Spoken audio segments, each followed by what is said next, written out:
Powered by Sports Interaction, Canada Sportsbook. It's March Mania at Sports Interaction. NHL, NBA, MLB, March Madness, and so much more. It's bananas.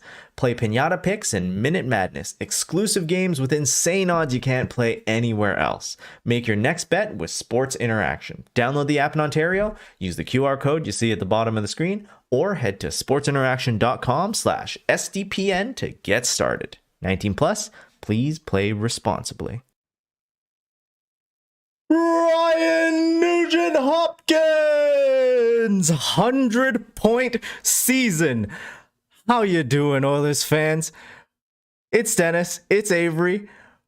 We're coming at you from the game where Ryan Nugent-Hopkins has made career history with 100 points. Avery, who cares about the game? Let's talk about the Nuge. Oh my gosh, Dennis. First of all, let me just give him an ovation. Well done. 100 points, first time in his career. In his 12th NHL season, Dennis. He deserves it. He's been through so much here. First round overall pick of this team. Been through the highs and lows, and to see him get 100 points, I am so happy for him, Dennis. I'm glad for him, buddy. Dude, it's amazing what Nuge is doing when he's almost 30, about to have a child, and the man still looks like he's 16. Nuge is on the level of facial hair growth that I have, man. The genes on this man, he just does not age, and it's crazy to think that he's gotten so much better this year, just out of nowhere. Obviously, there was a couple of things that happened in this game prior to that empty net goal, but yeah, this has been just a monumental year for him. He is the Oilers. He is that backbone there, and it's the first time we've had a trio score 100 points since 95-96. Last guys to do it: Lemieux, Yager, Francis.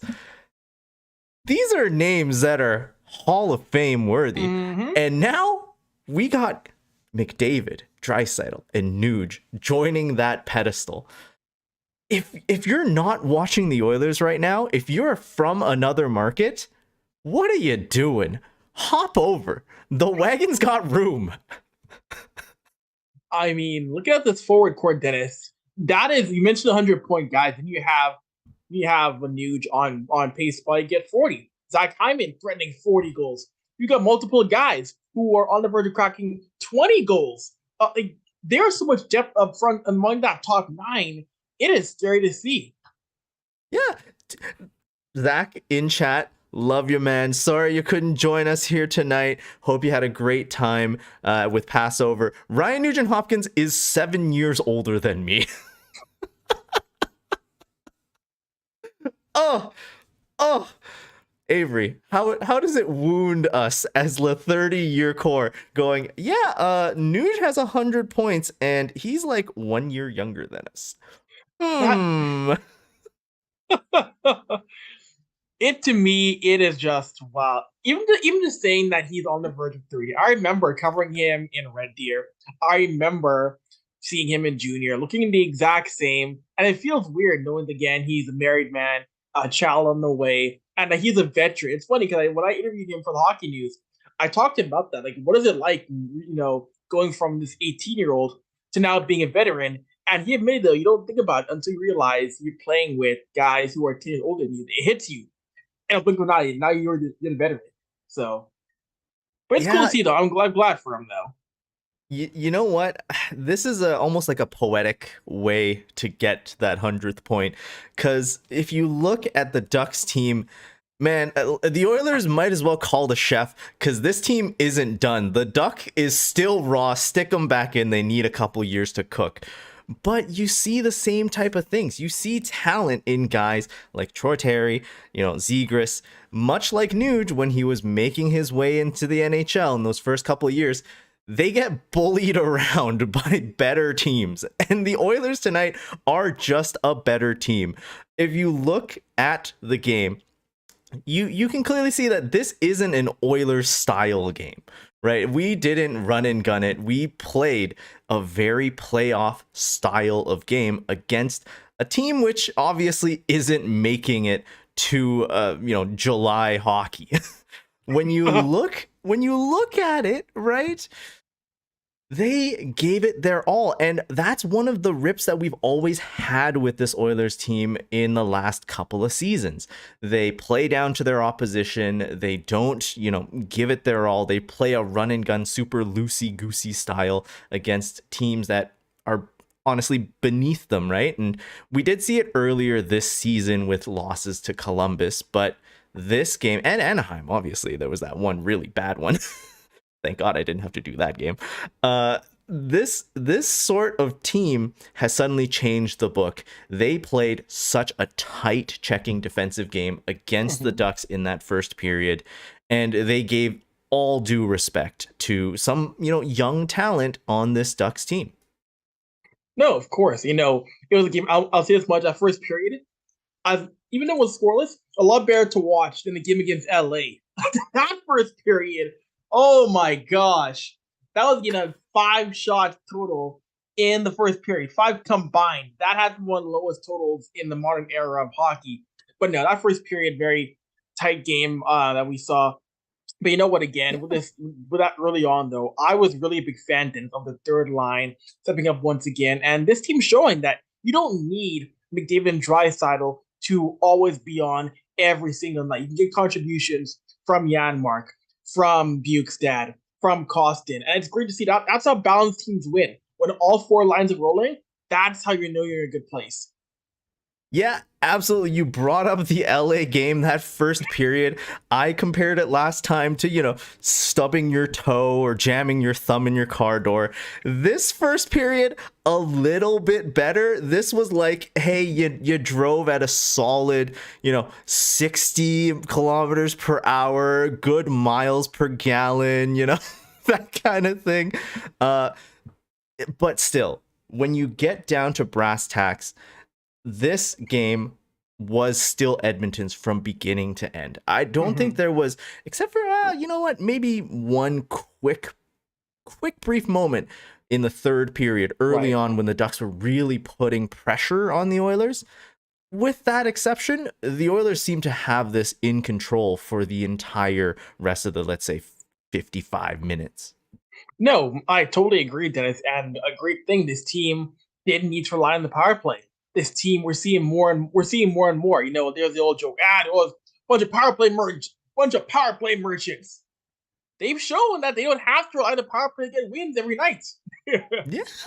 I mean, there was a little bit of speculation, you could say, from Steve Stais, right? In the intermission, saying, after such a tough game against LA, when you really put the body on them, and they did put the body on the Ducks tonight as well, they might be tired and they might not be giving it their all. And if you were to say that the top 6 were tired, I'd still disagree. I mean, I might be arguing with the future GM of the Edmonton Oilers here. But it looked like Dry was flying, Kane was flying, McDavid had great rush chances, and you expect that out of these guys, right? They have limitless tanks, it seems like. Right, no, it absolutely does when you see McDavid, Draisaitl, Kane. Remember, you guys are still, they're not, I mean, yes, they've been in the league for a while, but they're not old. They have the ability still to recover quickly. We're not talking about guys who are 35, 36, 37 years old here. You know what? I completely forgot. I have been ignoring chat. I just got to take a look at chat. Guys, we are at 34 viewers right now. Let's pump it up. I know it's good. It's a late night broadcast from a late night game. But Ryan Nugent-Hopkins, 100 points. Let's see if we could push this to 100 likes. I know it might not happen tonight, but it happened last show. Let's see if it happens tomorrow, Thursday morning. I'm looking for that number, okay? Zach says that Anaheim solo cast, that was rock bottom. That was a man breaking on camera. It's always so funny though when I'm at the rink and for home games. It's always funny when I get a chance to I'm walking to the locker room to watch game over, walk towards the room, and just seeing how animated Zach can be when I'm walking to the locker room. It's so funny before I go into the room just watching Zach and just how his passion for his team is. Yeah, like it's surprising to me as well. Obviously, this is the first year of Game Over Edmonton. Avery got a lot more work under his belt, but Zach and I are relative newcomers, and it's just been an amazing time. Chat, you've been there from the beginning. Shout outs to MGD, who's still here. Again, it's an 11 o'clock game. You were here from the thick and thin of it. Riley, my buddy, Fronksicle, yo, how's it going? It's great to see names as I scroll back up through chat, Wise Kyle, that have been here game in and game out for Game Over. And it's breathtaking to me that we are now so close to the end of the season, and I couldn't be happier to start thinking next to the playoffs. Speaking of which, Edmonton is in a position to still catch up to that first spot in the Pacific. Obviously, it's been a while since Edmonton has topped a division. Longest drought, as they said on the broadcast, of any major North American professional team. So, Avery, Yes. I want your take on this. If we're going to the first spot in the Pacific and we have to play wildcard one, what do you think the odds of that are? What do you think that round one Calgary Edmonton Battle of Alberta is? Round one, Edmonton Calgary. Like 2 weeks ago, this would not have been a thing because the Jets weren't collapsing yet and Calgary was dead in the water. But I cannot believe that this is a real possibility that we might get this matchup in a couple of weeks. But I'm still not convinced of Jacob Markstrom. I'm not convinced of Jacob Markstrom as a playoff goaltender again. We saw how he struggled last year. We saw how he's very streaky this year. He's very Jekyll and Hyde once again. So I still see advantage in the series if they do play Calgary's in Edmonton's favor heavily. Yeah, I would love that. My one fear about Calgary's goaltending is not Markstrom. It would be Dan Vladar. Right? Like, I would love it if we get into that first Pacific spot. Winnipeg somehow just completely biffs it in this final month of the season and drops off the face of the earth. Bring it on. I'm all for chaos. I want to see it happen. It's surprising to say, right? You look at these tandems, you say, all right, we got Markstrom and Vladar, we got Hellebuck, and I don't even remember who's Winnipeg's backup. Help me out here. Yeah, I've not even. Somebody. And Stuart Skinner and Jack Campbell. And if you look at this going into the playoffs, the best tandem out of those three is Skinner Campbell. And tonight, Campbell played a really, really good game. Mm-hmm. No, I was impressed. And for the record, it's David Rittich who is in net for Winnipeg. He's a backup for there we go. David Rittich. Big save, Dave. Save, Dave. But no, you're totally right though. Jack Campbell, these past couple of games here, he has looked really good. Made some big saves against Anaheim. And again, these are the games which you expect Campbell, or you should expect Campbell to bounce back. Have him play against the Anaheims, the San Jose's. These are the games you need him to step up to give Stuart Skinner a rest in. Yeah, like it's so lovely to see that, you know what, Campbell hasn't had a great year. Skinner, he stepped up, he supported the team and really carried them into where they are today. But at the same time, right, Campbell has supported Skinner throughout this whole ordeal. Now, in oil country, we know that we've been historically very, very harsh on our goaltenders. I want to see Campbell turn it around. And if it's going to be just these last couple of games, because let's be honest, we know Campbell's not really going to play much in the playoffs. We hope he doesn't have to play much in the playoffs. If he's just going to win these last couple of games, maybe throw him in there against those 2 San Jose games to close off the season. Give Stuart Skinner Colorado, because obviously, if that's what happens, I'm going to say give him the benefit of the doubt. Let him work on his game throughout the summer. Obviously, he's moved to Edmonton last summer, probably didn't get a lot of training done. This summer, let him work on his game, sort out his equipment, because he's been swapping gloves and pads and the blocker. I don't know. Maybe he just needs to do a new haircut at this point or something like that. If he can piece it together next season, that's a success story. If he can't and we have to figure out something with Campbell, do it next, like the season after that, the off season after that. Go ahead, Avery. Yeah, I do think Campbell will get in the chance next year to redeem himself. But we mentioned the support. That's the one big thing, is that Campbell has been supported by Stuart Skinner, by McDavid, by Draisaitl, by Jay Woodcroft. That is a good sign, is that this team, this franchise, still believes in him and still believes he has the ability to bounce back fully. Yeah, like if we can see how this team has gelled and apply that throughout a full off season, a full amount of training, I'm interested in seeing who stays, who has to go for maybe contract reasons. To be honest, if you gave me this roster and said, take someone off during the off season and replace them with someone else, like it wouldn't really be a useful exercise for me, because you could pick guys like Janmark and Shore. You could take them out of the lineup, but then you got to replace them anyway. And in my mind right now, they're playing at above replacement level. We bring in that idea of, let's get rid of this guy for this reason. The one exception is maybe for cap, but if you try and do it just for like playing better reasons, you're gonna have just some guy making $1 million at your bottom 6. He's got to produce either way. Why not have that be, Derek Ryan, Devon Shore, and maybe Janmark if he's willing to take a pay cut.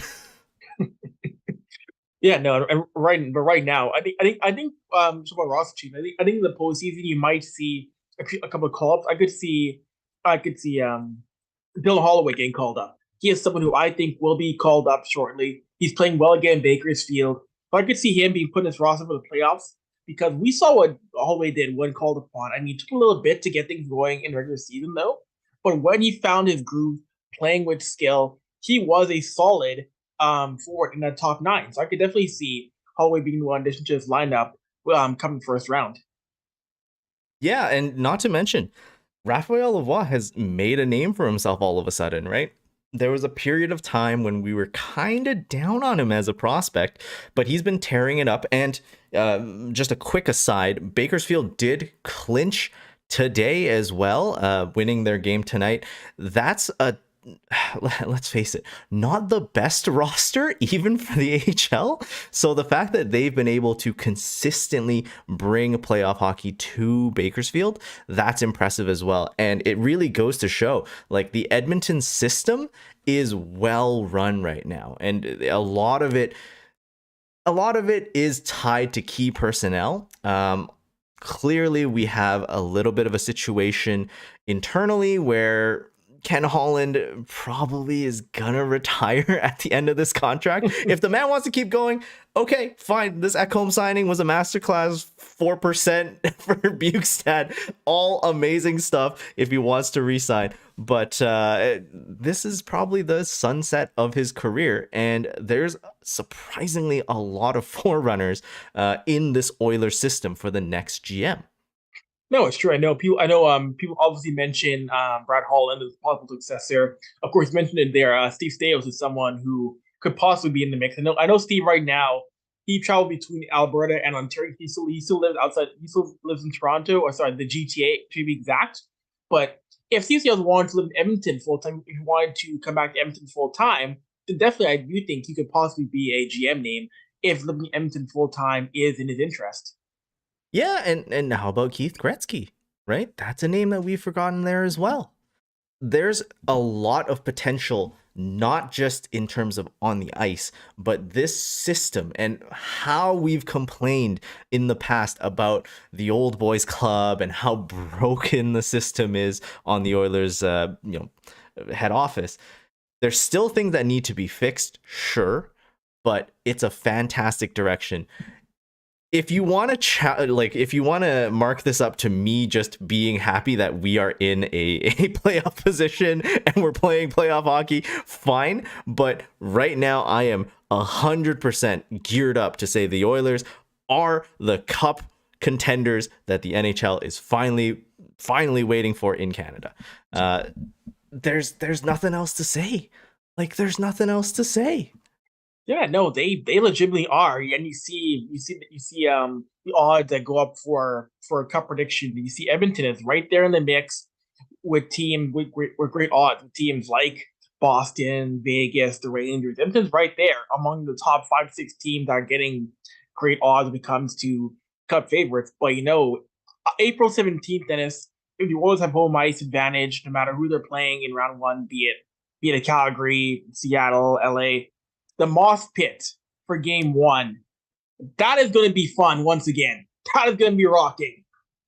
Again, the building shakes when it's playoff season. When the Oilers are in a playoff series, there are so many people jam-packed into, the entirety of Rogers Place. But also, like you said, out into the Moss Pit.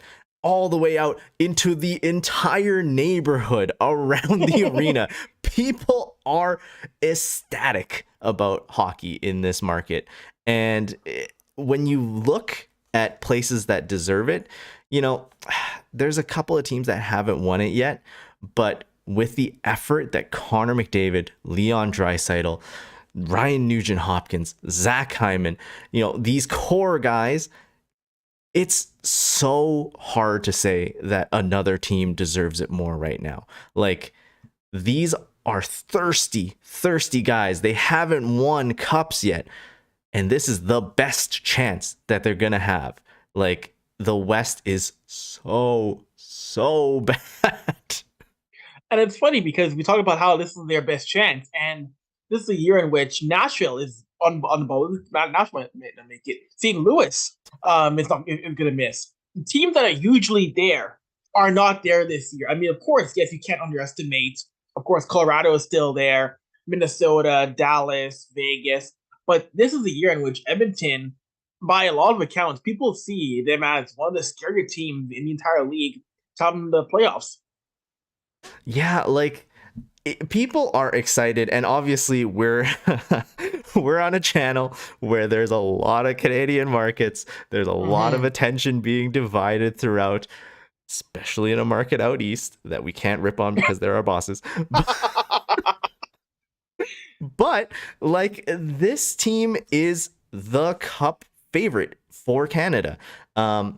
If we're talking about overall, right, the easiest path, for sure the Western Conference is an easier path. You mentioned a couple teams in there that are still scary.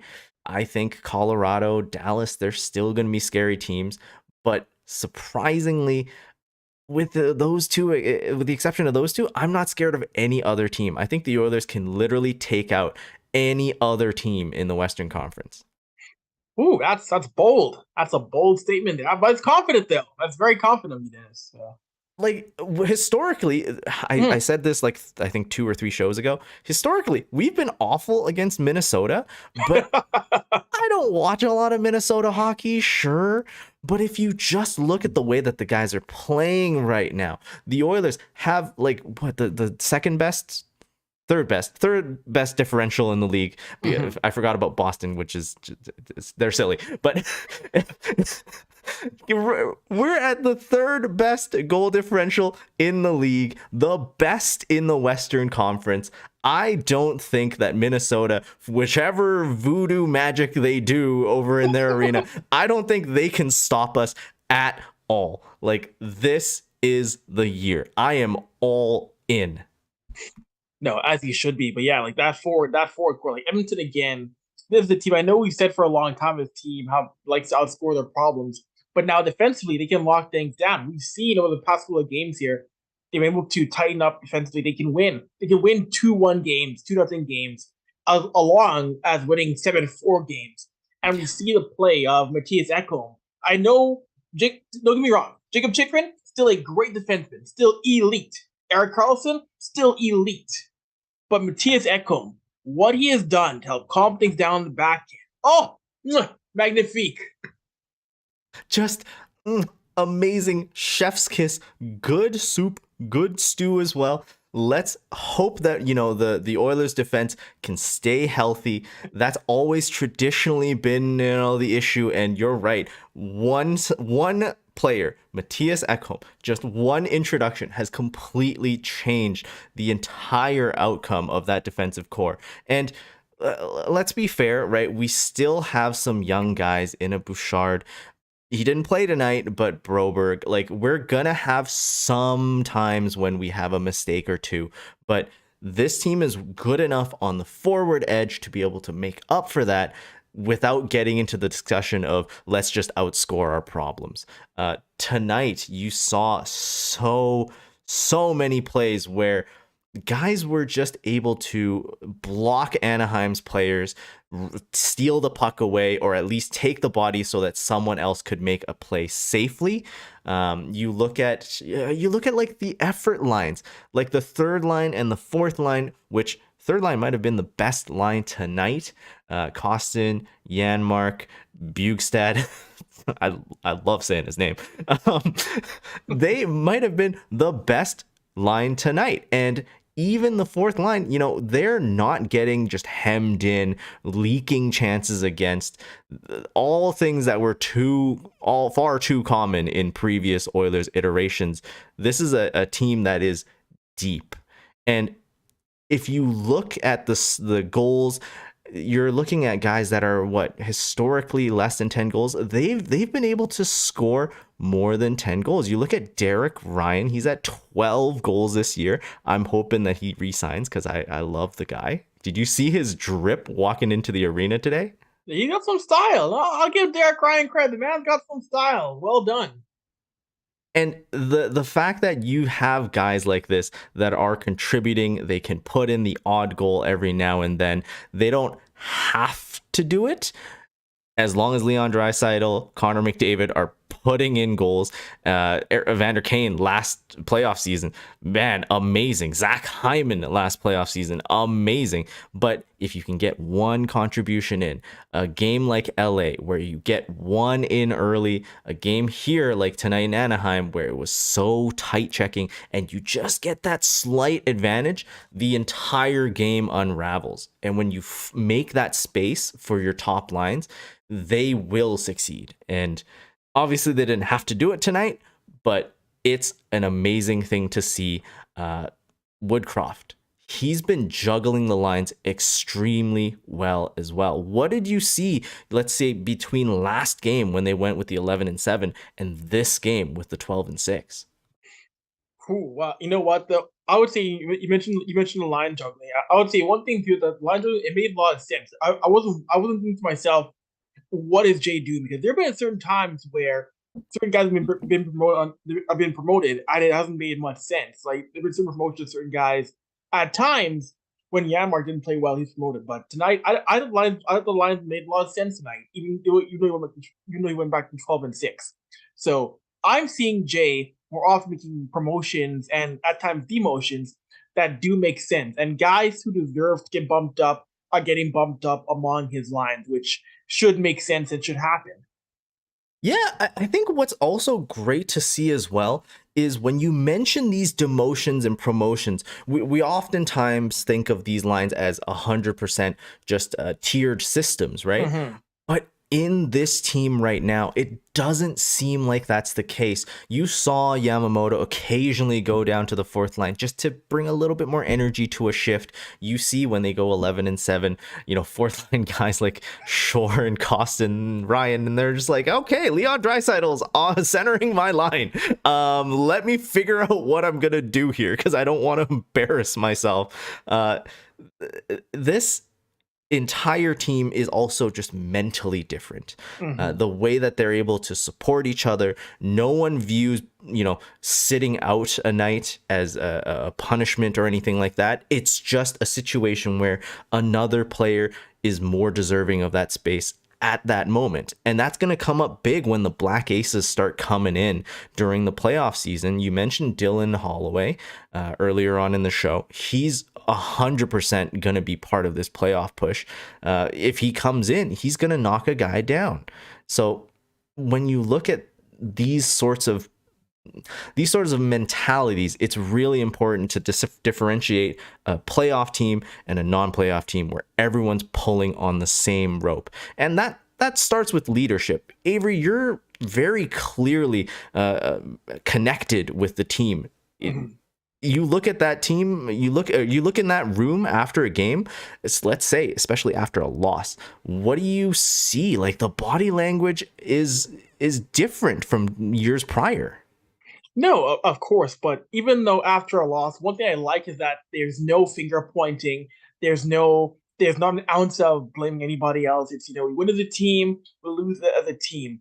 And even though at times people might ask, sometimes people are asked sometimes what went wrong. You're never going to hear McDavid, a Draisaitl, a Hyman, a Hopkins blame any one person. Or if there is blame, they'll put blame upon themselves. They never call anybody out, and I like that. There was a very mature air when things don't go right, which is a great sign of this team developing and standing as a united front. Yeah, and Minister in chat brings up a great point. There were a couple of times when Campbell had to really bail out a couple of players, right? Kulak was one that really, really was bad. He didn't have his absolute best game, obviously, had a bad turnover for the one Anaheim goal against, but he still had a couple times when he was a little bit shaky, moving the puck, a couple of interceptions, maybe not a clear zone exit, stuff like that. But it's not like years prior when you have, Mr. Old Man Mike Smith shouting at a guy going, hey, how could you let this guy through, when he had a 160-foot shot go right through him, right? I mean, and don't get me wrong, there were years in the decade of darkness, there were some years where I knew about the locker room was very fractured. Where, yeah, there was divided locker room. You probably heard this about how there were years where there were times where there were some years where it was old against young. And there was for sure guys getting called out. But this current iteration of the Oilers, that isn't happening whatsoever. They are all unified as a team, as a group. Yeah, ultimately, it's stuff like that that really pushes a team forward. Tonight, you look at the performances, and if you had to highlight a guy, yes, Nugent-Hopkins got his 100, and again, we're gonna try and push to the 100 light goal for Ryan Nugent-Hopkins' 100th point. But I think the best player tonight was Klim Kostin, another 100, but 100th game. He had really strong drives to the net, but heads up plays as well, like that pass to Nick Bjugstad for the tap-in goal. Like, Kostin is it's such a godsend because we won that trade 100%. There is no doubt that we won that trade right now. And how many times in the past have we been able to say that? Right? No, I know people were talking about what about Mike Kessering? Well, you know what? I understand you lose a prospect, but there's a time in which you can't worry about. I said it before, you can't worry about 2027, 2028. You got to focus on winning now. The time is now, and right now, Edmonton has won that trade. Nick Bjugstad has been a wonderful addition to the third line. He's probably going to get 20 goals. And think about the amount of guys that people are going to hit 20 goals this year. That's great. He's been a great face-off guy. His faceoffs are amazing. Yeah, So I mean, yeah. like Bukestad, like you said, he's been an amazing addition. We're way too early prediction. What do you think he's gonna sign for? Is he gonna re-sign in Edmonton? And what sort of contract are you're thinking we're looking at here? I'll start off with saying yes, I do think Bukestad resigns because for the fact that if you saw in his presser, like it's funny, he's one of the American guys who likes Edmonton. He has a history of being in Edmonton. He remembers playing hockey here. He remembers playing in the Brick tournament. He remembers coming here a lot as a kid to play hockey. He loves West Edmonton Mall. He loves West End. He came here a lot as a kid to play hockey, so he likes the market. He compares it to Minnesota in a lot of ways where he's originally from. So I do think Nick Bukestad signs, but I'm not quite sure yet in terms of what he resigns for. I think we gotta see how the summer goes in terms of who leaves, how the cap space is though. But I think it'll be a team friendly deal for what Bukestad resigns for. I 100% agree. I know it gets a little bit boring sometimes when every one of the hosts agree, but Avery, Zach, and I, we just share a lot of opinions. So I think Nick Bukestad loves this team, loves this city. He's going to re-sign at a pretty team-friendly deal because he knows where his career has kind of been. And I think everyone would say, I'm just going to put it out there. Game Over Edmonton host, Nick, if you're listening to this, I will single-handedly get you $100 WEM gift card. Don't you worry about it. Get a nice team-friendly deal. It's on me. You can visit, Millennium actually no, Millennium shut down. Any weird store you want in West Edmonton Mall, it's on me. Don't worry about it. I think Nick Bukestad will re-sign here. Obviously, Janmark, I don't know, but if he's willing to take a team-friendly deal, I said I'm okay with him re-signing here. He's had a good contribution to the penalty kill. There's going to be a couple of changes for sure, but I think the core of this team is so solidified and it's so rock solid that the periphery players or the support players, they're willing to take deals just to stick with this team. Now, on the topic of the penalty kill, it's been pretty dang good in the last little while. Zach and I have obviously, talked about it a little bit last show, but Avery, I want to get your perspective now. What happened to this penalty kill and why are we suddenly elite? First of all, I'm first of all happy the fact that it has improved because earlier this year and even back to last year, it was a very, very suspect thing. But one thing I love is that they are able to clear the puck a lot more on penalty kills now, which is great to see now. You're not seeing that panic in front of the goaltender, be it Skinner or Campbell, as much. There's a sense of calm more so in the penalty kill now to block shots, clear rebounds. You didn't see earlier in this year. It was really a sense of panic when teams would get in tight on penalty kills. You're not seeing anymore as the season progressed. Yeah, like this penalty kill has also changed in that it seems, how do I want to word it? It's aggressive, right? Yes, but it's aggressive in a responsible way. Like, I don't know how to put it.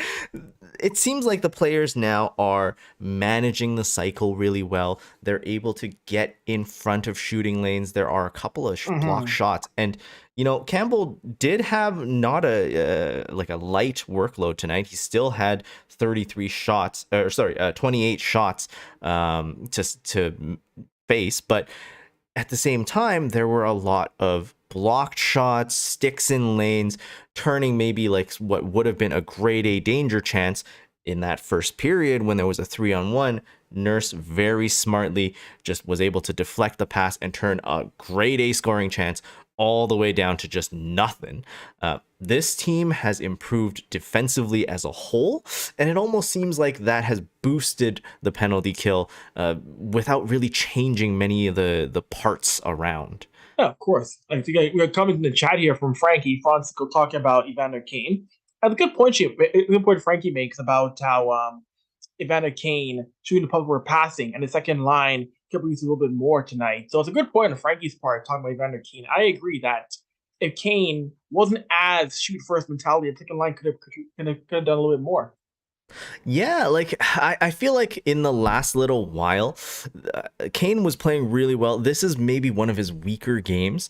Early on, there was that one chance where he sort of rushed towards the net, very smartly stopped himself from crashing into Dostal. It's Anaheim. You don't need to stir up drama. You don't need to have any risk of injury in a scrum or anything like that.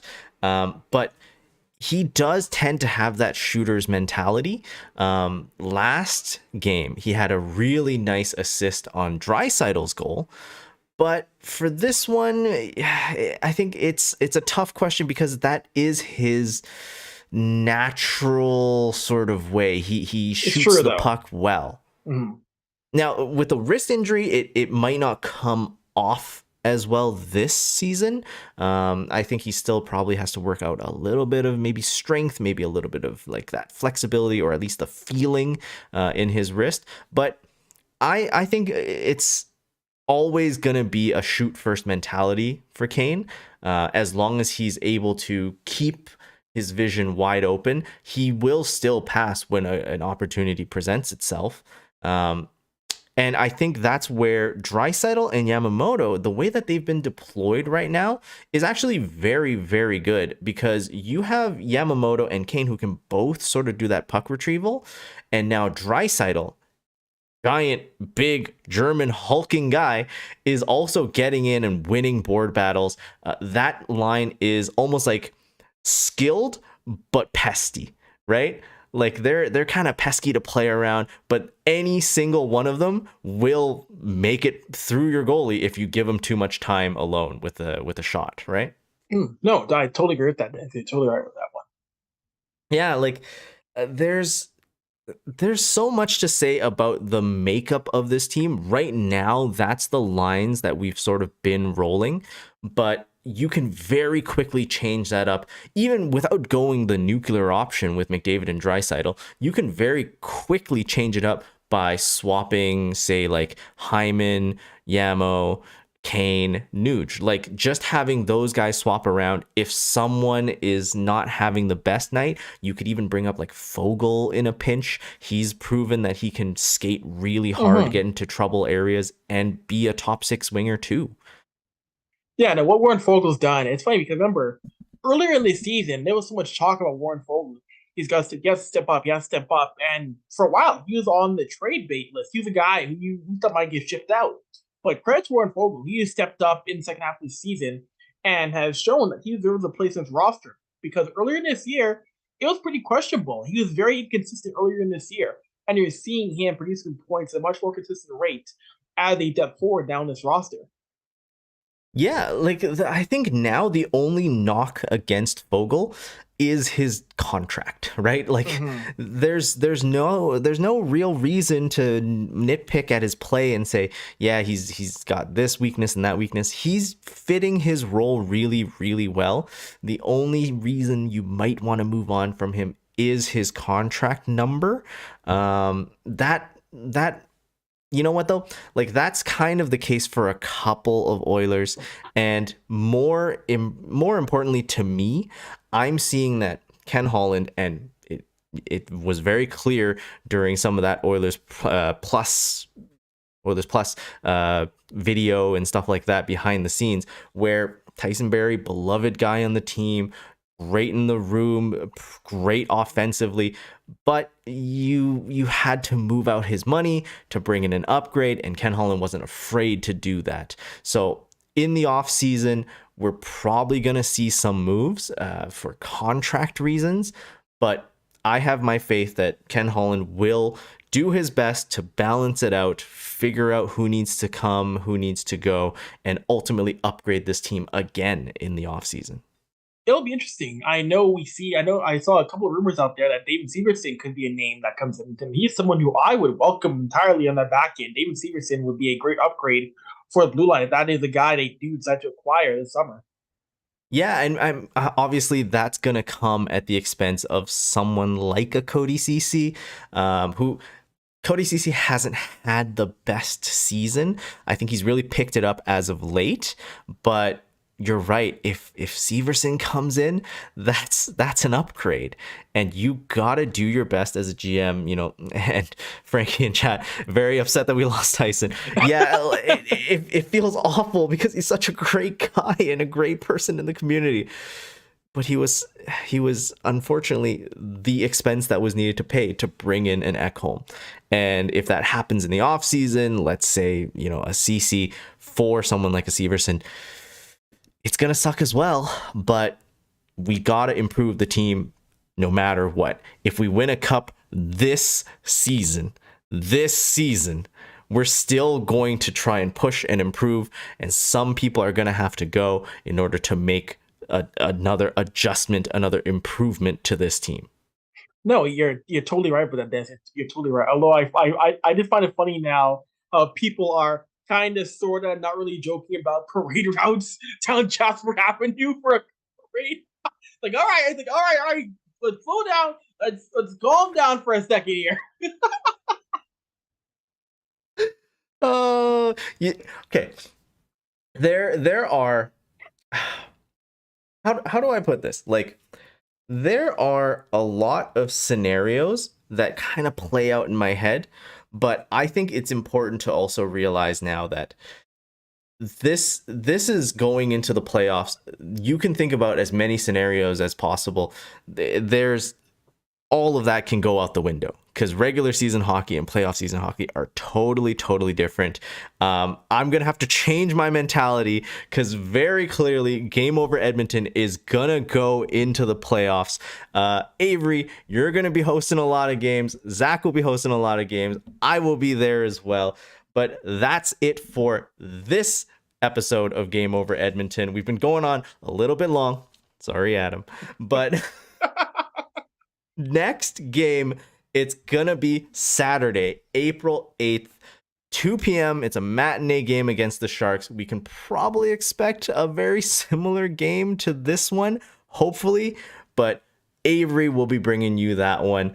Hopefully it's an entertaining game so that Avery can also move on and talk about other things. Like if we're looking at a snooze fest of a game like the first period in LA, it might be a 30-minute show of just playoff talk. We try and keep it even, but depending on how that game goes and depending on how every game goes until the end of the regular season, we might just be talking a lot of playoffs. It might be. I totally agree with that. So we will see how things go on Saturday, but I'm sure it'll be a fun game again against San Jose Sharks. And we will see you then. That is it for us tonight. Thank you so much for being here, chat. A lot of you have kept through. It is almost midnight. We have 31 watching live still. Amazing. Thank you so much for being here. That's it for us tonight. Avery, where can they find you? They can find me on Twitter on Avery at AVRY. You can find all the content, jokes, food takes, all the stuff, all on that Twitter account. Maybe skip the food takes. Just saying. And you can find me also on Twitter at Dennis Lee YEG. That is it for us tonight. And as we end on an Oilers W, it's customary for us to play La Bamba, baby. Good night.